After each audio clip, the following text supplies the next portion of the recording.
السلام علیکم۔ بسم اللہ الرحمن الرحیم۔ رسول اللہ صلی اللہ علیہ وسلم نے ارشاد فرمایا، وہ شخص ہرگز آگ میں نہیں ہوگا جو سورج نکلنے اور اس کے غروب ہونے سے پہلے نماز پڑھتا ہے، یعنی فجر اور عصر کی نماز۔ تہجد کی طاقت۔ جب رات کے آخری پہر اللہ تمہیں خود چنتا ہے تہجد پڑھنے کے لیے، تو پھر سوچو تمہیں خالی ہاتھ کیسے لوٹائے گا۔ اس لیے جب بھی رات کے آخری پہر آنکھ کھلے تو اسے بے وجہ مت سمجھ لینا، اس کا مطلب اللہ تم سے تہجد میں ملاقات کرنا چاہتا ہے۔ تھک گئے ہو، بس تھوڑا سا انتظار باقی ہے۔ تمہاری چاہت کو اللہ کی چاہ بنانے کے لیے تھوڑی اور اطاعت باقی ہے۔ جس آزمائش کے لیے اللہ نے تمہیں چنا ہے، اس کا ابھی انعام باقی ہے۔ دعا مانگتے رہو، ٹھیک ہو جائے گا سب، کیونکہ ابھی مشکل کے ساتھ آسانی باقی ہے۔ سنو، امید نہ چھوڑو، شاید اگلی دعا کے بعد اللہ کن کر دے۔ مشکل وقت میں ہمیشہ دعا مانگا کرو، کیونکہ جہاں انسان کا حوصلہ ختم ہوتا ہے وہاں سے اللہ پاک کی رحمت شروع ہوتی ہے۔ قیامت کے دن تم اس کے ساتھ ہوگے جس سے تم محبت کرتے ہو۔ سنی سنائی باتوں پر فوراً یقین نہ کیا کرے، جھوٹ ہمیشہ سچ سے زیادہ جلدی پھیلتا ہے۔ حضرت علی رضی اللہ عنہ نے فرمایا، جو تم پر اعتبار کرے اسے دھوکہ دینا کفر ہے۔ دنیا لاکھ رکاوٹیں ہی کیوں نہ کھڑی کرے، پر اللہ کے بنائے گئے وسیلوں سے نہیں لڑ سکتی۔ تم جانتے ہو محبت کرنے والوں کی نظر میں دنیا کی کل آبادی کتنی ہوتی ہے؟ صرف ایک شخص۔ حضرت علی رضی اللہ عنہ نے فرمایا، جس سے محبت کی جائے اس سے مقابلہ نہیں کیا جاتا۔ کسی کو پا لینا محبت نہیں، بلکہ کسی کے دل میں جگہ بنا لینا محبت ہے۔ زندگی کے 3 اصول بنا لو۔ نمبر 1، اس سے ضرور معافی مانگو جسے تم چاہتے ہو۔ نمبر 2، اس سے کچھ مت چھپاؤ جو تم پر اعتبار کرتا ہو۔ نمبر 3، اس کو مت چھوڑو جو تمہیں چاہتا ہو۔ حضرت علی رضی اللہ عنہ نے فرمایا، دنیا کا امیر شخص وہ ہے جس کے دوست مخلص ہو۔ سکون صرف اس بات کا ہے کہ لوگوں سے بہتر مجھے میرا اللہ جانتا ہے۔ حضرت علی رضی اللہ عنہ نے فرمایا، جب کسی کی سچی محبت معلوم کرنی ہو تو اس کے غصے میں اپنے لیے الفاظ اور جذبات دیکھو۔ ہمیشہ بولنا نہیں پڑتا، تمہارے آنسو بھی اللہ سے باتیں کرتے ہیں۔ اللہ کیوں آزماتا؟ یہ کبھی نہ سوچنا کہ اللہ مجھے کیوں آزماتا ہے، بلکہ یہ سوچنا اللہ انہی کو آزماتا ہے جن سے وہ محبت کرتا ہے۔ مایوس کیوں ہیں؟ آپ نے کسی انسان سے تھوڑی مانگا ہے، آپ نے تو اللہ سے مانگا ہے جو ناممکن کو ممکن کر دینے پر قادر ہے۔ بس تم ہمت نہ ہارو، نہ خود کو اکیلا سمجھنا، اللہ تمہارے ساتھ ہے۔ وہ تمہاری زندگی سے سارے غم، مشکلیں، تکلیفیں ایسے نکال دے گا کہ تم حیران رہ جاؤ گے۔ حضرت علی رضی اللہ عنہ نے فرمایا، جس کا ظرف دیکھنا ہو تو اسے عزت دو، فطرت دیکھنی ہو تو اسے آزادی دو، نیت دیکھنی ہو تو اسے قرض دو، خصلت دیکھنی ہو تو اس کے ساتھ کھانا کھاؤ۔ عجیب رشتہ رہا کچھ اس طرح، اپنوں سے نہ نفرتوں کی وجہ ملی نہ محبتوں کا صلہ ملا۔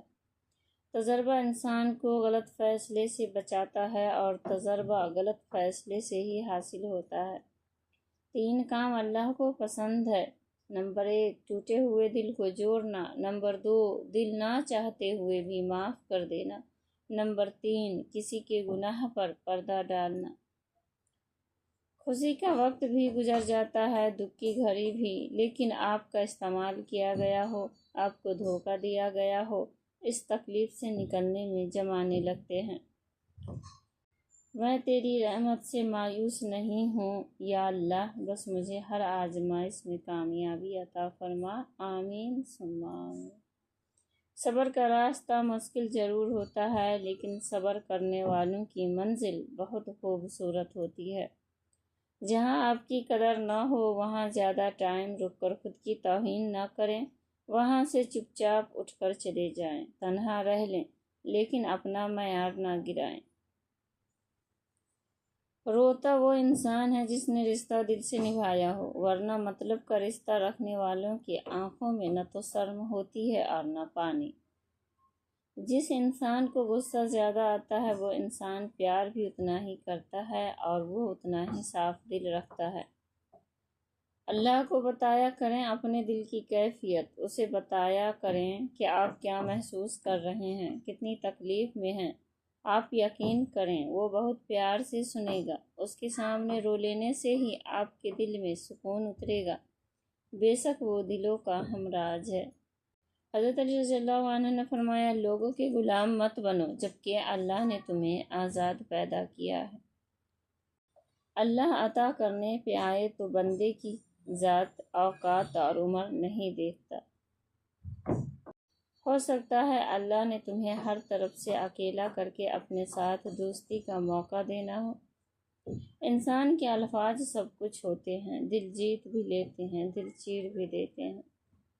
سورۃ یوسف کی مثال ہے کہ اللہ تعالیٰ ہمیشہ ہمیں ہماری پسندیدہ چیز سے آزماتا ہے تاکہ اس کو پانے کی طلب میں ہم اللہ کے اور قریب ہو جائیں۔ اللہ تعالیٰ فرماتا ہے کہ محنت کا پھل، مصیبت کا حل اور آنے والا کل سب اللہ کے ہاتھ میں ہے۔ شک کو اپنے اوپر غالب مت آنے دو ورنہ تمہیں دنیا میں کوئی ہمدرد نہیں مل سکے گا۔ ساری زندگی رشتے نبھاتے رہیے لیکن آپ کی ایک غلطی کرنے کی دیر ہے، آپ کا سارا خلوص آپ کے منہ پر مار دیا جائے گا۔ صرف ایک ایسی محبت ہے جس میں طعنہ نہیں، الزام نہیں، رسوائی نہیں، شرمندگی نہیں، بے سکونی نہیں، وہ ہے اللہ کی محبت۔ کسی کو چاہو تو دل سے چاہو، زبان سے نہیں، اور کسی پر غصہ کرو تو صرف زبان سے، دل سے نہیں۔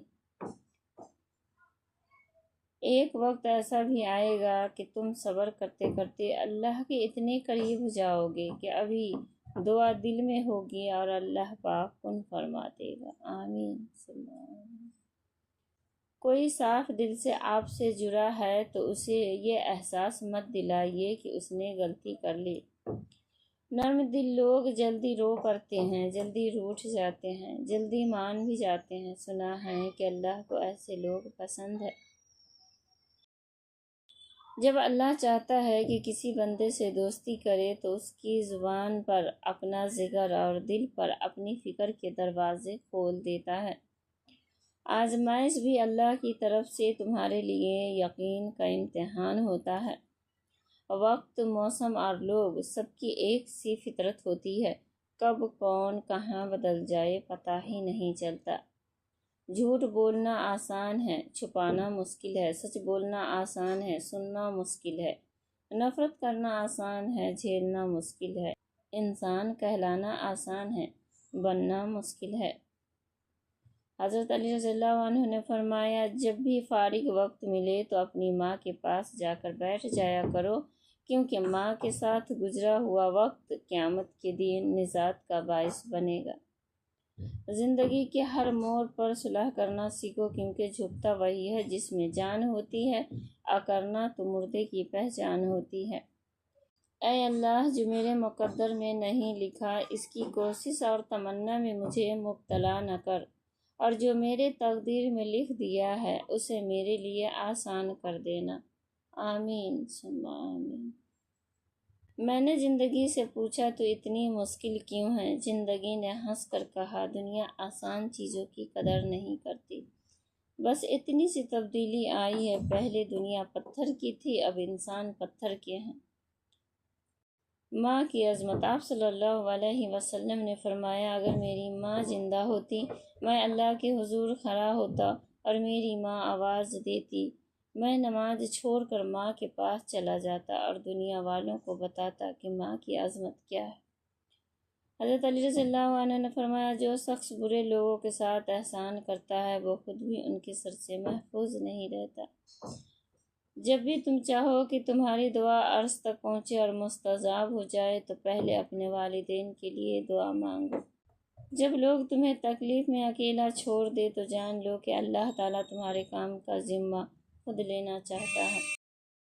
کچھ رشتے اللہ خود ختم کروا دیتا ہے تاکہ ہماری زندگی خراب نہ ہو۔ بے شک اللہ جو کرتا ہے بہتر کرتا ہے۔ لباس قیمتی ہو یا سستا کردار کو نہیں چھپا سکتا۔ اپنے کردار کو اچھا کرو، ہر لباس میں اچھے لگو گے۔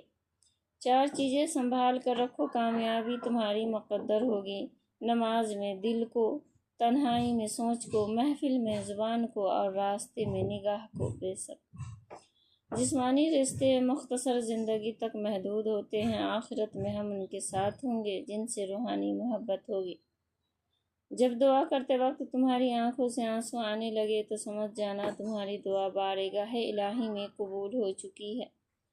ہر چیز کا صدقہ ہوتا ہے اور عقل کا صدقہ یہ ہے کہ جاہل کی بات سن کر برداشت کرنا۔ زندگی کی مثال ہم لوڈو کے دانے سے بھی سمجھ سکتے ہیں۔ امید ہمیشہ 6 کی ہوتی ہے لیکن 1 بھی آئے تو چلنا ہی پڑتا ہے۔ بے شک سنہری باتیں، آنسوؤں کا جاری نہ ہونا دل کی سختی کی وجہ سے ہے۔ دل کی سختی گناہوں کی کثرت کی وجہ سے ہے۔ گناہوں کی کثرت موت کو بھولنے کی وجہ سے ہے۔ موت سے غفلت لمبی امیدوں کی وجہ سے ہے۔ لمبی امیدیں دنیا سے محبت کی وجہ سے ہے۔ دنیا کی محبت ہر گناہ کی جڑ ہے۔